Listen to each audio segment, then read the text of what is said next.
Fala pessoal, tô aqui em mais um EVCast, agora com o Cristiano Franco, CEO da Inspand.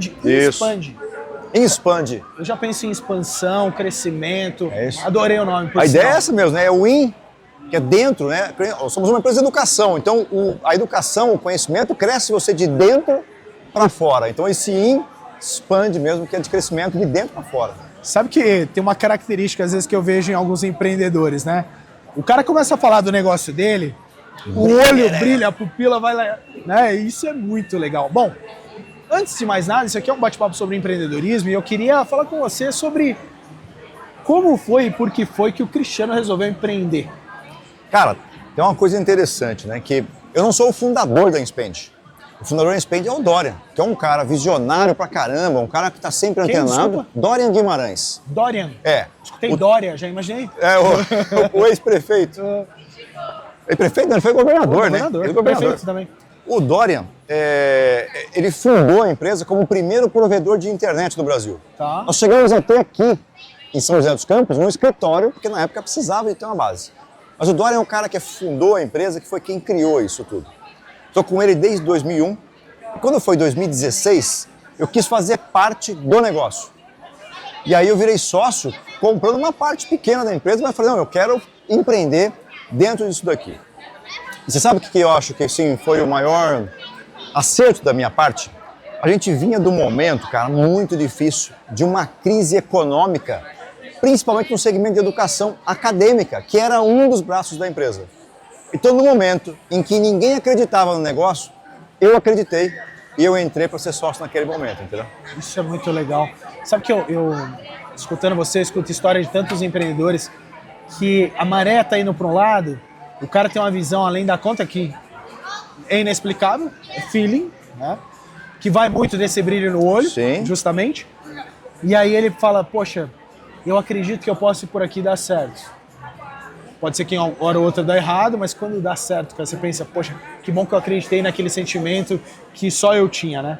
E aí, depois disso, como é que foi? Você começou pequeno, como é que foi essa escalada? Uma conquista, né? E tem uma coisa que também é interessante nisso tudo, é que, na minha visão, o motor da empresa é vendas. Né? Se você não vender, não tem. A empresa, se ela não tiver venda, ela não tem por que existir. Sim.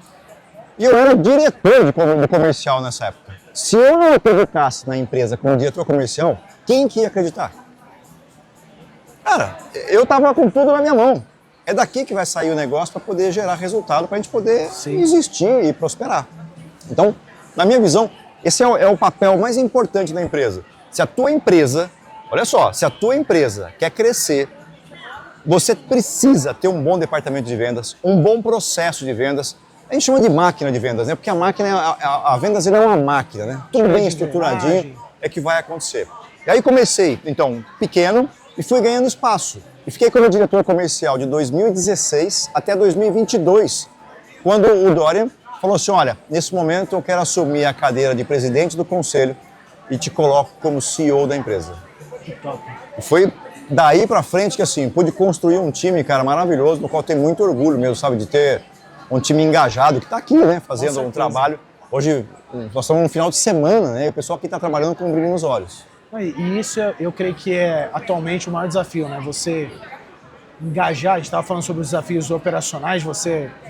E aí uma curiosidade também, né? O Cristiano... Posso chamar de Cris, por favor. Pô, então, o Cris, ele tem uma curiosidade, ele produz ainda, né? Sim. Eventos relacionados a MMA. Isso. E ele estava comentando quão complexo ele sabe que é essa operação, igual a Empreenda Vale. E lá também, né? O engajamento é diferente, né? Porque é uma intensidade, dias específicos, você tem um dia D, antes uma preparação. Mas eu vejo que isso tem sido um desafio para os empresários de modo geral. Colaboradores, engajamento de público, etc.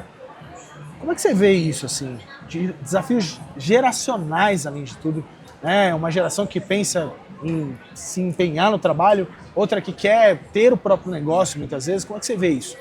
Vamos por partes. Né? Eu estava comentando contigo um pouco antes aqui no bastidor o quanto é admirável ver organizar um evento desse tamanho. O meu evento de luta é para 800, 1.200 pessoas, já é um número bom lá de onde a gente organiza o evento.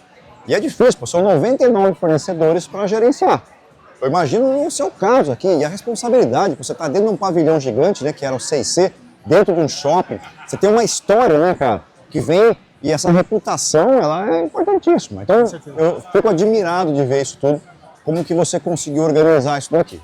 Olhando para o trabalho, né, de mão de obra, no nosso caso lá, tem muita mão de obra nova, mas o que eu percebo, que talvez seja diferente, você até pode me dizer, é que a luta tem muita paixão, que eu acho que é diferente, talvez, dos fornecedores que você contrata para fazer aqui. Porque aqui é um fornecedor que vem, pô, preciso montar o stand, preciso fazer isso, fazer aquilo. Lá não, as pessoas que estão lá, boa parte, têm uma paixão pela luta. E isso muda o engajamento. Imagino. Entendeu? E eu tenho uma frase que eu gosto muito, que diz que engajamento é o encontro da necessidade com a capacidade de entrega.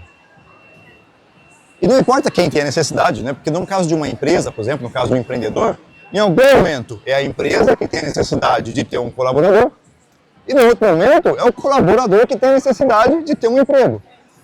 Então o encontro dessas duas coisas faz com que exista esse engajamento para que as coisas aconteçam. Então eu acho que o meu desafio é menor que o seu, entendeu?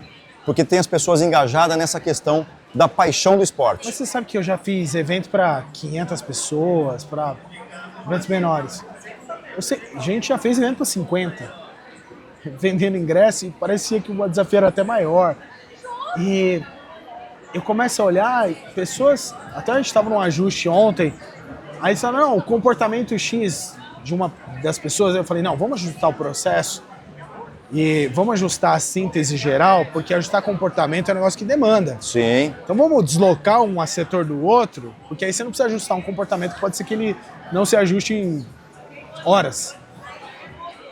E aí eu vejo a InSpend como se pronuncia. InSpend, e ela tende a ser, ir para o mercado educacional, e até o Renato, que nos conectou, comentou, falou, poxa, eles têm uma área muito forte de tecnologia, de entrega de conteúdo relacionado à tecnologia. Isso.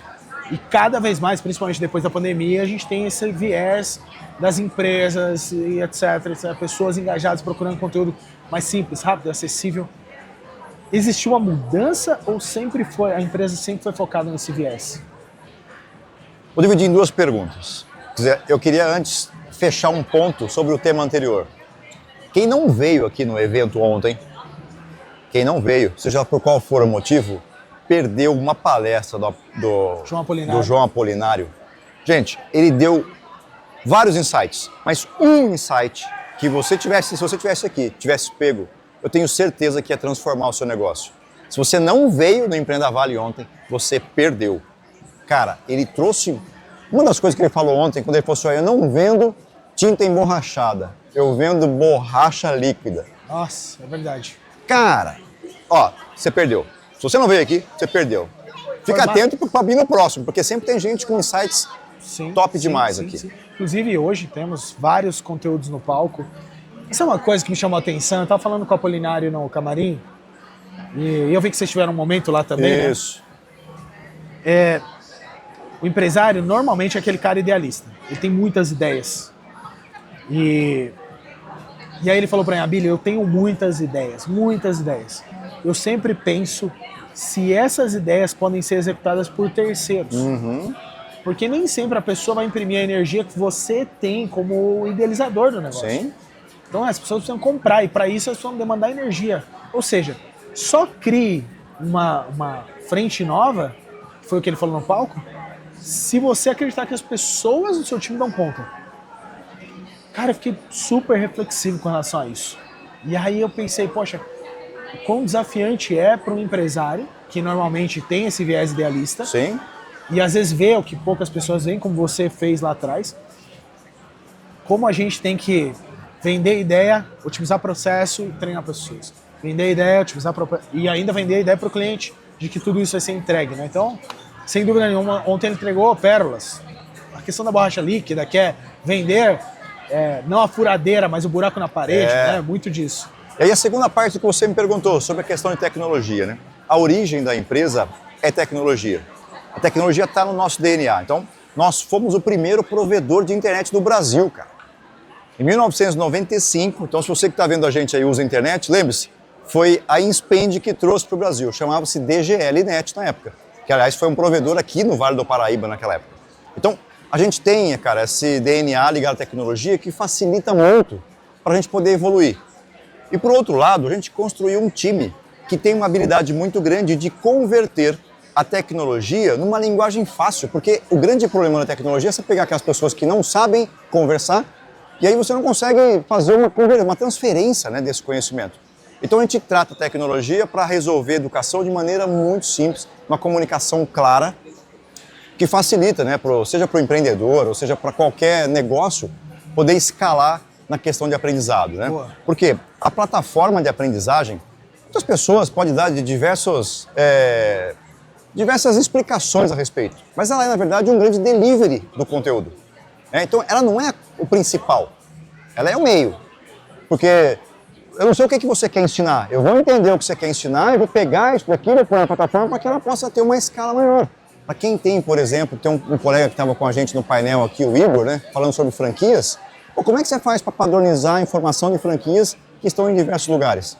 A plataforma é o melhor formato, porque nela você entrega a mesma comunicação simultaneamente e você garante que a tua informação, o teu conhecimento está chegando na ponta da maneira como você gostaria, né? Sensacional, sensacional.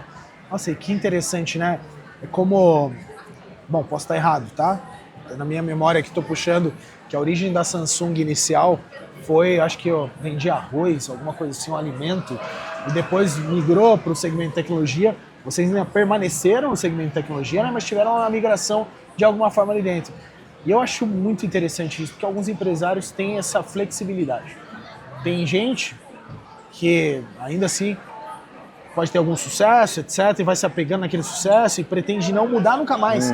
E essa inflexibilidade pode gerar mortalidade no negócio.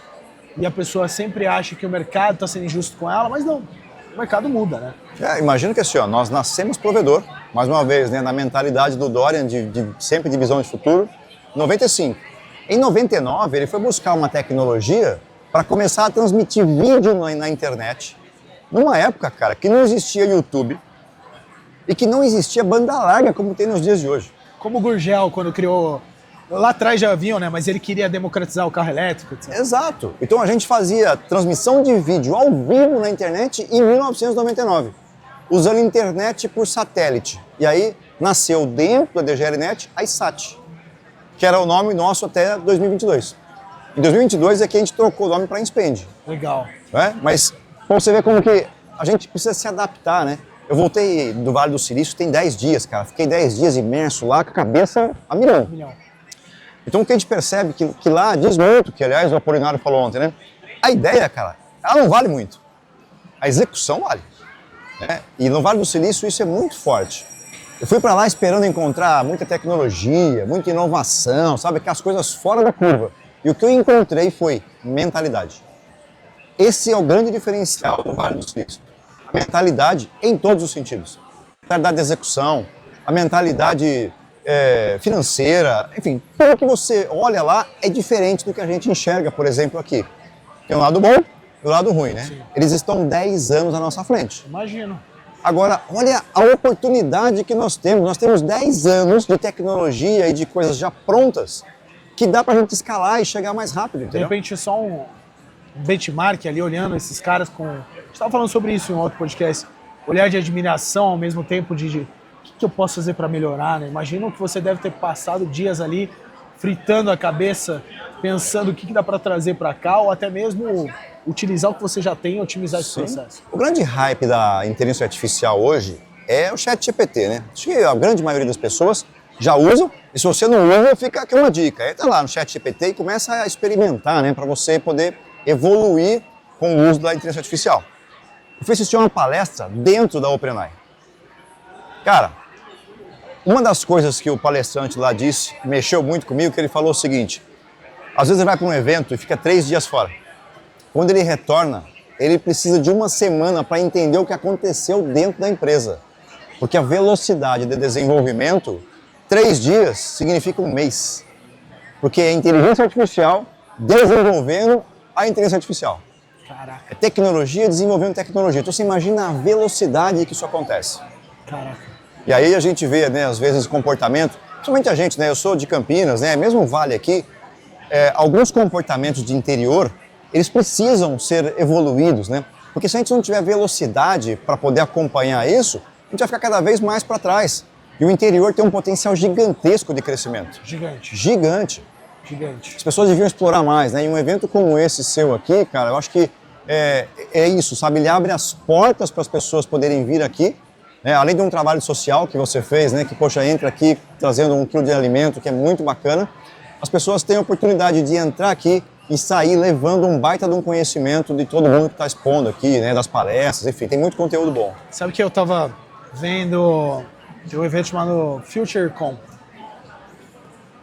E eu vi muito provedor de internet lá, mas eu fui para olhar mesmo, benchmark, né? De um evento em São Paulo, por exemplo. O nosso presidente do conselho estava lá no painel da Abranet. Ele é um dos fundadores da Associação Brasileira de Provedores de Internet. Sensacional. E aí, uma das coisas que eu vi, 36 anos. 36 anos. Imagina, o Empreendavale tá indo pro quarto, olhar para o futuro assim, pô, 36 anos, falar, caraca, que legal isso aqui. E eu acho que muito disso, né? Olhar para os americanos, para os chineses, o Polinário estava comentando certas coisas comigo, eu falei, meu, é bom olhar para outras referências que já chegaram. Sim. E eu acho que essa imersão para você deve ter sido sensacional. E entender, pô, daqui a 10 anos, daqui a 5 anos, ou utilizando essa metodologia, a gente pode chegar nesse resultado que os caras já têm. Eu acho que isso é fora do comum, assim. Outra coisa que chamou muita atenção no Vale do Silício, tem carro autônomo lá, né? Autônomo mesmo. Não tem motorista nenhum, ou seja, dá para você ocupar os 5 assentos, se você quiser, dentro do carro. E aí, eles tinham um desafio no passado, criado por eles mesmos, na mentalidade, que era o seguinte, olha, nós queremos andar de carro sem precisar ter carro. Ah, então beleza, Uber. Passamos então a poder usar carro sem precisar de carro. Já existia o táxi? Já, mas a gente queria que fosse um outro formato, onde o motorista, qualquer um pudesse ser. Aí vieram para o carro autônomo. Agora a gente já quer carro sem motorista. A evolução que eles estão comentando lá é que os carros deixam de ter um formato de carro, eles voltam a se parecer muito com carruagens no formato. Tá, caixote. Só que é o seguinte, pensa que você vai poder chamar, por exemplo, um Uber autônomo, cafeteria. Então você vai daqui para São Paulo fazendo reunião dentro de uma cafeteria. Caraca. Você vai chamar uma mulher, né? De repente alguém quer um salão de beleza. Eu quero chamar um Uber salão de beleza, vai arrumando o cabelo, vai fazendo a unha dentro do carro. Numa era em que as pessoas buscam praticidade, rapidez, que visão diferente, né? Muito, muito, muito diferente. Eu acho que a disrupção na nossa mente vai ser muito grande, porque, poxa, a gente já, passado dos 30, 35 anos, já imagina sempre as coisas no mesmo formato, né? Redimensionar isso na cabeça é algo surreal. E aí, gente, mais um recado para você aqui, né?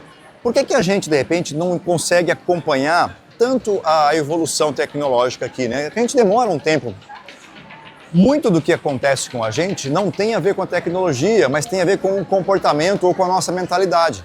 Imagine, por exemplo, um carro autônomo dirigindo nas nossas ruas, onde motociclista, né, os motoqueiros, não sei qual é a pronúncia correta que se dá, né, para vocês não andam na faixa, imagine um carro autônomo, como que seria? Se as pessoas não respeitam faixa para atravessar, né, faixa de pedestre, semáforo, como que um carro autônomo conseguiria funcionar aqui? Então, eu acho que uma parte, sabe... Porque ele está num contexto limitante da faixa, né? Sim. Ele vai ter que... Sim, e olha que ele é extremamente, cara, seguro. Ele enxerga 200 metros para frente. Eu já imaginei assim, se aqui tem esse desafio, imagina na Índia. Pois é. Pois é. Então, eu acho que assim, a gente precisa evoluir, sabe, como ser humano mesmo, de entender que as regras, elas têm um porquê. Óbvio, né? Regra que faz sentido, né? Tem regra que não faz sentido, mas as regras que fazem sentido, elas vão facilitar para que a gente possa evoluir.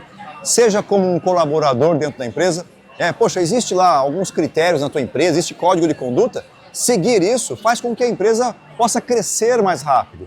Porque tem uma outra frase que diz, né, que a empresa cresce na velocidade do mais lento. E é uma grande verdade, porque cara, você fica preso. A empresa cresce na velocidade do mais lento.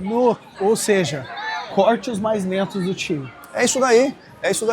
Essa eu nunca tinha ouvido. O Jack Welch falava muito disso, né? Jack Welch tinha uma metodologia que ele chamava de 70-20, era 20-70-10. 20% do seu time são estrelas.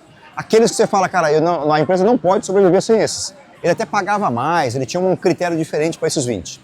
70% é um pessoal que trabalhava na produção. Pessoal mediano, mas que faz parte do grupo, mas mediano. Os outros 10%, você tenta rotacionar. Até porque uma pessoa que não consegue ter bom resultado dentro da sua empresa, muito provavelmente ela não vai ficar feliz. Né? Ela vai, de repente, se sentir frustrada, porque vai ver as pessoas evoluindo e ela não consegue. Então, se elas estão prendendo você, se tornando as pessoas mais lentas do seu desenvolvimento como empresa, está na hora de você promover elas para outras empresas. Boa. Bom, bate-papo sensacional, muito aprendizado. Já anotei para mim aqui a sua empresa cresce na velocidade do mais lento. Cuidado com eles, inclusive, então. Cris, gratidão. Valeu, obrigado. Vou lá no stand da Spend agora e te entregar um certificado de impacto social antes que... Sei que você tem outra demanda em Campinas. E, cara, gratidão pela Spend apoiar esse desenvolvimento numa região que até então, com esse olhar, não existia. A gente sabe que disrupção ela leva um tempo, então Sim. Gratidão à Spend aí por acreditar, investir no empreendedor aqui da região do Vale do Paraíba. Eu tenho certeza que isso aos poucos vai gerando a semente e a empresa de vocês vai cada vez mais, através disso, alcançando os resultados de vocês. Boa. Agradeço você que está vendo a gente aí, ó, @SpendEducação lá no Instagram, ou Cris Franco Oficial também no Instagram. Segue a gente lá pra gente sempre estar atualizando, trazendo coisas novas aqui, enfim. Gostamos muito de estar junto nessa oportunidade, né? Foi para mim a primeira vez, né? O Renato já conhecia aqui. Te agradeço, parabenizo aí pelo evento. Show. E é assim que nós terminamos mais um EVCast. Nos vemos no próximo episódio.